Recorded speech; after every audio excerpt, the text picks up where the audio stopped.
Bienvenidos a nuestro viaje de transformación. Hoy vamos a empezar la cuarta etapa del viaje, amando a Dios con toda nuestra fuerza. Y el primer estudio se llama La práctica revolucionaria. Y descubrimos a través de leer el Nuevo Testamento que Jesús enseñaba una práctica revolucionaria que nos puede llevar a la transformación en la imagen de nuestro Padre Celestial. Para empezar el estudio, me gustaría que imagináramos la clase de vida que iba a tener el hijo perdido cuando regresó a la casa. ¿Qué significaría para el hijo perdido amar a su padre con toda su fuerza? Quizás podemos imaginar que todos los días va al campo para trabajar bien duro todo el día bajo el sol tan caliente en el granjero, en los campos, en los pastos con los animales, y que obedece todas las reglas. No sale muy noche, en la noche habla con respeto, trata a los siervos bien. Pero esta manera de pensar conecta la obediencia con el amor. Y me gustaría que pensáramos en la conexión entre el amor y la obediencia. Porque a veces malinterpretamos esa conexión y nos llevamos por un sendero equivocado. Sabemos que Dios nos dijo que si lo amamos, vamos a obedecer sus mandamientos. ¿Pero qué significa? Si obedecemos, ¿es la obediencia prueba de nuestro amor? Consideremos esto, porque hay muchas razones, muchos motivos por qué podemos obedecer. El amor puede ser un motivo para obedecer, pero también otro motivo puede ser el temor. Una persona puede obedecer porque teme las consecuencias de no obedecer. Otra persona puede obedecer porque tiene mucho orgullo y quiere obedecer para mostrar que es mejor, superior a otras personas que se consideren fieles. O pensando en el hijo joven, que él puede ir al campo todos los días para trabajar bien duro, para probar que es un hijo mejor que su hermano, que anda criticándolo por lo que había hecho en el país lejano. Así que todos los días el joven marcha al campo para trabajar bien duro, para probar que es un hijo más fuerte, que trabaja más duro que su hermano mayor. Así que, ¿es la obediencia prueba del amor? No. Pero claro, el amor nos debe llevar a la obediencia. Si amamos, vamos a obedecer por naturaleza. Entonces, la obediencia es un resultado del amor. Entonces, pensemos de nuevo en el joven. Si él quiere amar a su padre con toda su fuerza, ¿qué haría? Una manera de mostrar su amor sería, sin duda, mostrar que él ama, aprecia y respeta a su padre tanto que él quiere llegar a ser como su padre y vivir y pensar como su padre. De hecho, cuando ama como su padre ama, muestra su amor para su padre por tratar de vivir en la imagen de su padre. Pero significaría que tiene que amar a su hermano, que tiene tanto enojo, como su padre lo ama. Sabemos que el padre amaba al hijo mayor. Se acuerda que cuando ese hijo vino del campo, quejándose de la salvación que se levantaba para el joven, se enojaba y se quejaba, se enojaba con el hermano, se quejaba con el padre porque no podía entender por qué su padre estaba celebrando la venida de su hermano después de que su hermano había perdido tanto dinero. Tenía celos de la atención que daban a su hermano joven. Celos, egoísmo. Sin embargo, el padre seguía explicándole con paciencia, compasión y perdón al hijo mayor porque quería celebrar la venida de su hermano, porque su hermano estaba perdido en el país lejano, y ahora es hallado, muerto, ahora vivía. Entonces, si el hijo menor quería amar como su padre amaba, tenía que ser paciente, benigno y perdonar como su padre perdonaba. Pero el hijo mayor hablaba a su hermano de una manera que le hacía sentir culpabilidad, vergüenza y dolor porque su hermano mayor seguía quejándose, seguía criticando. ¿Cómo podía amar a su hermano mayor? Tendría que ser un amor incondicional. Pero de hecho, el amor incondicional es la manera en que su padre también amaba al hijo mayor. Así que para aprender a amar a su hermano con amor incondicional, eso sería la manera de mostrarle a su papá que en verdad amaba a su papá. Amaba a su papá cuando él amaba como él ama. Pero ese grado de amor incondicional requiere mucha fuerza. ¿Lo puede hacer? Claro que sí, si quería imitar a su padre. Pero también, esa es la manera en que nosotros mostramos nuestro amor para nuestro Padre Celestial, amándolo con toda nuestra fuerza, por amar como Él ama y amar a quienes Él ama. De hecho, Juan nos enseña en la primera de Juan, capítulo 3 y 4, que tenemos que amar a nuestros hermanos si amamos a Dios.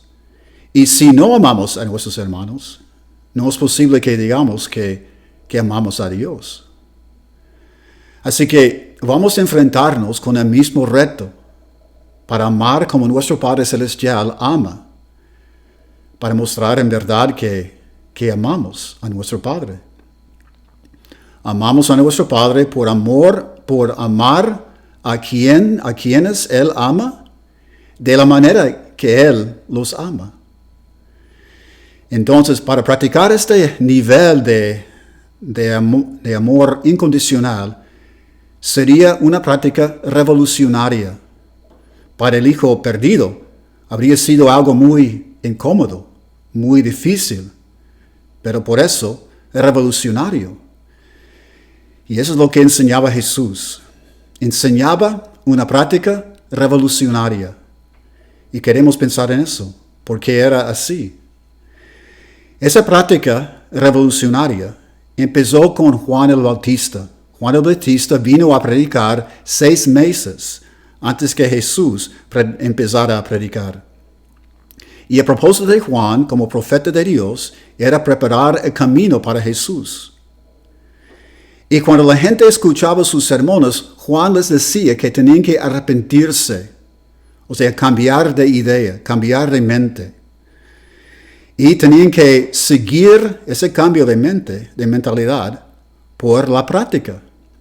Y Juan llamaba la práctica frutos de arrepentimiento, o sea, frutos o prueba del amor, o sea, del arrepentimiento. Entonces, miremos lo que pasó. En Lucas capítulo 3, comenzando con versículo 10, nos dice: entonces, ¿qué debemos hacer?, le preguntaba la gente. El que tiene 2 camisas debe compartir con el que no tiene ninguna, les contestó Juan. Y el que tiene comida debe hacer lo mismo. Llegaron también unos recaudadores de impuestos para que los bautizara. Maestro, ¿qué debemos hacer nosotros?, le preguntaron. No cobran más de lo debido, les respondió. Luego dice: ¿y nosotros qué debemos hacer?, le preguntaron unos soldados. No extorsionen a nadie, ni hagan denuncias falsas, más bien confórmense con lo que les pagan. Entonces es claro, ¿verdad?, que Juan enseñaba práctica. Y era una práctica revolucionaria. Unos 6 meses después que Juan empezó a predicar, Jesús empezó. Y uno de los sermones más bellos que él predicaba era el Sermón del Monte, que nos registra en Lucas capítulo 6 y Mateo capítulos 5, 6 y 7. El Sermón del Monte está lleno de práctica que mostraba el amor para el prójimo. Se trataba con la práctica, como por ejemplo, ser pacificadores para ser hijos de Dios, porque Dios es Dios de paz. Ir a la segunda milla para hacer más de lo que se requiere de nosotros, como evidencia de nuestra generosidad. No juzgar, porque vamos a ser juzgados con el mismo juicio con que juzgamos. Nos enseña en ese Sermón del Monte a perdonar y cómo ser sinceros en nuestra generosidad para los demás.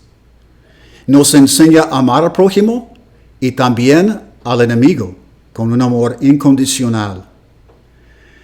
Y tratar a los demás como queremos que nos traten. Todo eso es práctica. Pero en aquel entonces una práctica revolucionaria. Y al fin del Sermón del Monte, en Mateo capítulo 7, versículo 24, Jesús nos presenta una parábola que también nos explica la importancia de la práctica. Leamos Mateo 7, comenzando con versículo 24. Dice, por tanto, todo el que me oye esas palabras y las pone en práctica, es como un hombre prudente que construyó su casa sobre la roca. Cayeron las lluvias, crecieron los ríos, soplaron los vientos y azotaron aquella casa. Con todo, la casa no se derrumbó, porque estaba cimentada sobre la roca. Pero todo el que me oye esas palabras y no las pone en práctica, es como un hombre insensato que construyó su casa sobre la arena. Cayeron las lluvias, crecieron los ríos y soplaron los vientos, y azotaron aquella casa, y ésta se derrumbó, y grande fue su ruina. La práctica. ¿A quién representa el hombre que construyó su casa sobre la roca? La persona que oye las enseñanzas de Jesús y las pone en práctica. Porque la práctica fundamenta nuestra vida en la enseñanza de Jesús y en el amor del Padre. No nos movemos, no vacilemos con el amor, sino nos enfrentamos con los retos y practicamos con firmeza el amor para el prójimo. Cuando Jesús enseñó esta parábola y dijo que el que escucha mis enseñanzas y las pone en práctica es como un hombre que edificó su casa sobre la roca. Cuando la audiencia escuchaba de esa parábola, ¿en qué pensaban ellos? ¿En qué tipo de práctica? No pensaban en los ritos y las tradiciones y las ceremonias del templo. Claro que no. Lo que les ocurrió es lo que Jesús mencionó en el Sermón del Monte. El amar al prójimo como a sí mismo. El amor para el prójimo es el hilo que conecta todo lo que aparece en el sermón. Entonces ellos habrían pensado en esas enseñanzas en el Sermón del Monte y en cómo podían practicarlas diariamente en su vida para ser como ese hombre que edificó su casa sobre la roca. Queremos una vida así, tan sólida, pero viene por la práctica. Y Jesús continuaba enseñando sobre la práctica. En Lucas capítulo 10, cuando enseñó la parábola del buen samaritano, se lo enseñó a un experto en la ley y ilustraba cómo amar al prójimo y con qué tipo de amor. Y al fin de la parábola, le dijo al experto en la ley que fuera y que hiciera lo mismo. Es la práctica. En Juan capítulo 13, aún en la noche antes de la muerte de Jesús, cuando se reunió con los apóstoles en el aposento en Jerusalén, lavó los pies de los apóstoles, enseñándoles una lección inolvidable sobre la humildad, la humildad para servir cuando no le toca a uno servir. Y al fin de ese momento, cuando ya había lavado los pies de todos, dijo, dichosos son si lo ponen en práctica. Entonces, ¿por qué era tan revolucionaria la práctica en ese entonces? Porque la norma religiosa en ese entonces era muy diferente. Los fariseos, los saduceos, los ancianos, los sacerdotes, todos los líderes entre los judíos no estaban practicando. Tenían muchos ritos y ceremonias y reglas que imponían a la gente, pero ellos no practicaban una vida transformada.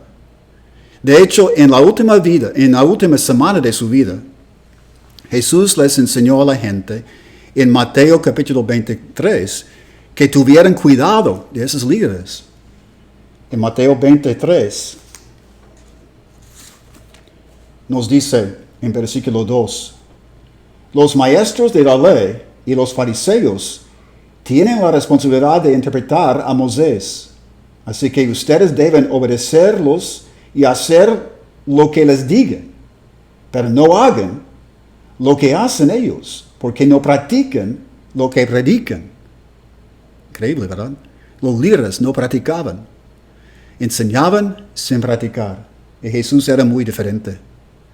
También en versículo 23 del mismo capítulo 23 de Mateo dice, ay de ustedes, maestros de la ley y fariseos hipócritas, dan la 10ª parte de todas especies, la menta, el anís y el comino, pero han descuidado los asuntos más importantes de la ley, tales como la justicia, la misericordia y la fidelidad. Debían hacer practicado esto sin descuidar aquello. Entonces tenían mucho cuidado con sus responsabilidades de los ritos y ceremonias, pero no practicaban la justicia ni la misericordia. No practicaban una vida transformada y eran los líderes entre todos los judíos. Entonces la práctica que enseñaba Jesús era tan diferente, que era revolucionaria. Y esa práctica nos lleva a la transformación. Sin la práctica no hay transformación.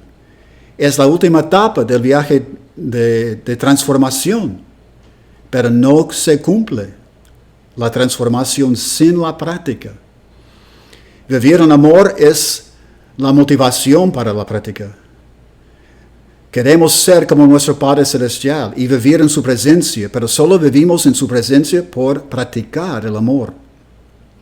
Si ese hijo perdido quería amar a su padre como su padre amaba, tenía que amar a su hermano y practicar el amor incondicional. Y sabemos que si amamos, vamos a obedecer a Dios. Vamos a obedecer todos los mandamientos si lo amamos. Pero el mandamiento principal es que amemos al prójimo. En Juan capítulo 15, en la noche que fue entregado Jesús, se reunió con los apóstoles en el aposento y les dijo, y ese es mi mandamiento, que se amen los unos a los otros, como yo los he amado. Por fin, relacionemos lo que hemos dicho sobre la práctica a lo que hemos estudiado sobre la experiencia, la percepción, el deseo y la reacción. Hemos dicho que tenemos muchas experiencias en la vida pasada que nos enseñan a pensar o suponer que no somos suficientes o quizás que somos superiores a los demás. Y esas percepciones que tenemos en nosotros mismos de no ser suficientes o ser superiores nos producen el deseo de defendernos, protegernos o retirar de los demás. Y con ese deseo de proteger o defender o retirar, practicamos o reaccionamos con el egoísmo, porque tratamos de proteger lo que tenemos. Pero luego se nos da una historia nueva cuando nacemos de nuevo. De hecho, el nacimiento nuevo es una experiencia nueva, que nos da una percepción nueva de nosotros. Somos hijos de Dios ahora. Y esa percepción de ser hijos de Dios nos da un deseo singular para vivir una vida transformada en la imagen de nuestro Padre Celestial. Y ese deseo singular de vivir en amor como nuestro Padre ama, también nos motiva a actuar en vez de reaccionar, nos motiva a actuar practicando el amor incondicional. Esa práctica continúa transformándonos y a los demás a quienes tocamos. Ahora, cada vez que practicamos el amor incondicional para cumplir el deseo que tenemos de ser con nuestro Padre, cada vez que mostramos misericordia, que vamos a la segunda milla, que hacemos paz con la gente, rehusamos a juzgar, esa práctica forma una nueva experiencia. La experiencia de la práctica. Y la experiencia produce en nosotros un gozo increíble, contentamiento y satisfacción, porque sabemos que somos quienes somos, como hijos de Dios. Y también refuerza el deseo que tenemos de seguir transformándonos. Y el deseo nos motiva a que practiquemos más. Y seguimos un ciclo. La práctica produce nueva experiencia. La experiencia refuerza nuestra percepción de nosotros mismos como hijos de Dios. Esa percepción produce más deseo de querer vivir una vida transformada. Y el deseo motiva más práctica. Y cada vez que practicamos, acumulamos más experiencias. Muy bien, entonces, seguimos transformándonos con la práctica. Por eso también es una práctica revolucionaria, porque completamente cambia nuestra vida. Pero requiere mucha fuerza, requiere toda nuestra fuerza. Así que la próxima vez cuando estudiemos, vamos a ver por qué requiere tanta fuerza y de dónde viene esta fuerza. Hasta entonces, que Dios les bendiga.